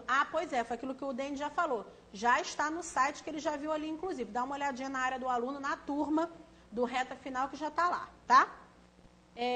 Sandra de Campo Grande. Aline, como sempre, suas aulas são ótimas. Muito obrigada. Eu sempre falo o seguinte, é isso que paga eu vir aqui no domingo. Não é nem a hora-aula. Porque a hora-aula já é uma coisa comum. Na verdade, o que paga a gente acordar cedo no domingo e vir para cá, além do prazer de estar com os meus colegas de trabalho, que eu não posso deixar de mencionar, né? Gilson, Eduardo, Luiz, Dene, que também acordaram cedo para vir para cá, além do prazer de estar com eles, comendo goiabinha, que eles me ofereceram hoje, já está lá dentro da minha bolsa. É fácil saber que os alunos gostam da aula. Isso aqui é que nem Mastercard, não tem preço. Gostaria de saber se na interrupção ou na suspensão, como fica a obrigatoriedade de recolhimento previdenciário e contagem de tempo para aposentadoria. E no caso de acidente de trabalho? Bom, no caso de interrupção, não tem nenhuma diferença, né? Até porque, na verdade, a gente pode perceber que na interrupção contratual, a única coisa que o empregado não faz é trabalhar. Porque todo o restante, o contrato dele está bombando. Que tem FGTS, tem contagem de tempo de serviço, tem pagamento de salário, consequentemente, tem recolhimento previdenciário e tem contagem de tempo de serviço para o INSS. Já no caso de suspensão contratual, não. Na verdade, na suspensão contratual, pensa assim, o contrato está em suspenso. Então, você não tem nenhum benefício, nem essa contagem e nem nesse recolhimento. Agora, no caso de acidente de trabalho, vocês vão ter que verificar o seguinte, em algumas regiões, em alguns TRTs, e isso se aplica, onde é que eu ia deixar para falar um pouco mais para frente, quando falasse de algumas hipóteses de garantia de emprego, mas vou adiantar. No Rio Grande do Sul, que é o caso, no Mato Grosso do Sul, que é o caso, no Rio Grande do Sul, que são onde vocês vão fazer as provas, eles têm um entendimento um pouco particular. Não são todas as regiões, mas tem nessas que são os objetivos da prova. Quando você fica com seu contrato suspenso, recebendo benefício por acidente do trabalho ou benefício por doença profissional, que assim, existem 2 tipos de auxílio-doença. Existe o auxílio-doença previdenciário e existe o auxílio-doença acidentário. O auxílio-doença previdenciário é quando o empregado fica doente, mas essa doença não tem nenhuma correlação com o seu contrato, ou seja, você não ficou doente em virtude das funções que você exercia. Você não ficou doente em virtude do trabalho que você executava. Você ficou doente. Então, é um auxílio-doença previdenciário, que é uma suspensão típica de tudo isso que a gente falou aqui. Inclusive, foi aquele exemplo que eu dei a partir do 16º dia, não tem exceção. Já o auxílio-doença acidentário é aquele que o empregado recebe. Ou porque teve um acidente do trabalho, que é a sua pergunta, ou porque ele teve uma doença profissional, ou seja, a doença foi desencadeada pelo exercício da função. A pessoa trabalhava com digitação, teve tendinite, é uma doença profissional, que é uma doença que derivou do trabalho que ele exercia. Ele estava na empresa, escorregou, bateu com a cabeça, quebrou o braço. É um acidente do trabalho, porque aconteceu no curso do contrato de trabalho, no local de trabalho. Essas duas situações vão dar para o empregado o direito de receber um auxílio-doença acidentário. Nesse caso, acontece o que a gente chama de suspensão atípica. Assim, não deixa de ser uma suspensão, por quê? Não tem trabalho, não tem pagamento de salário. No entanto, até porque o INSS é que vai estar pagando e não o empregador. No entanto, se entende como uma suspensão atípica, por quê? Porque essas regiões pensam o seguinte, poxa, essa suspensão não está acontecendo por culpa do meu empregador, não está acontecendo sem participação do empregador. O empregador teve alguma participação, ainda que indireta, nesse afastamento. Tenha sido essa suspensão, se acontecer um acidente do trabalho, o empregador estava envolvido porque foi no local de trabalho, ou foi indo e voltando do trabalho. Se foi uma doença profissional, piorou, porque a atividade que o empregador deu para ele é que desenvolveu a doença. Então, é uma suspensão atípica, porque houve uma certa participação do empregador, ainda que indireta. Nesses casos de auxílio-doença acidentário por acidente do trabalho ou doença profissional, entende-se que há recolhimento de FGTS. Continua não tendo, tem a contagem de tempo de serviço, não tem recolhimento de INSS, mas excepcionalmente tem depósito de FGTS. Então, é uma suspensão que não é típica, porque não tem aquilo ali. Tá? Mas, como regra, na interrupção tem esses recolhimentos, essas contagens todas. Na suspensão típica, não tem. E na suspensão por acidente do trabalho, tem depósito de FGTS. Tá?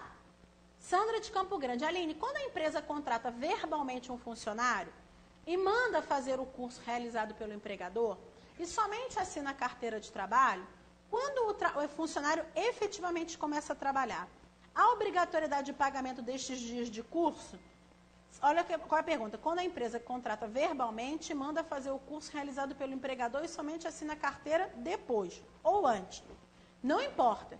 Esse curso aqui não é esse curso de qualificação profissional, porque ele não vai poder fazer um curso de qualificação profissional quando ele começa a trabalhar na empresa. Eu não posso já começar o contrato de trabalho com uma suspensão. Meu contrato de trabalho tem que ter um período trabalhado para depois haver suspensão. Não existe contrato iniciado com suspensão. E ainda que não seja esse o caso, obrigatoriamente, quando a pessoa começa a trabalhar, ou seja, começa a estar à disposição do empregador, tem que assinar a carteira dela. Um outro equívoco que acontece, infelizmente de forma muito comum, é o empregador achar que só precisa assinar a carteira depois que acaba o contrato de experiência. Ah, mas é período de experiência, mas ele não está indo na sua empresa? Tem hora para chegar, tem hora para sair, tem horário para cumprir, está trabalhando.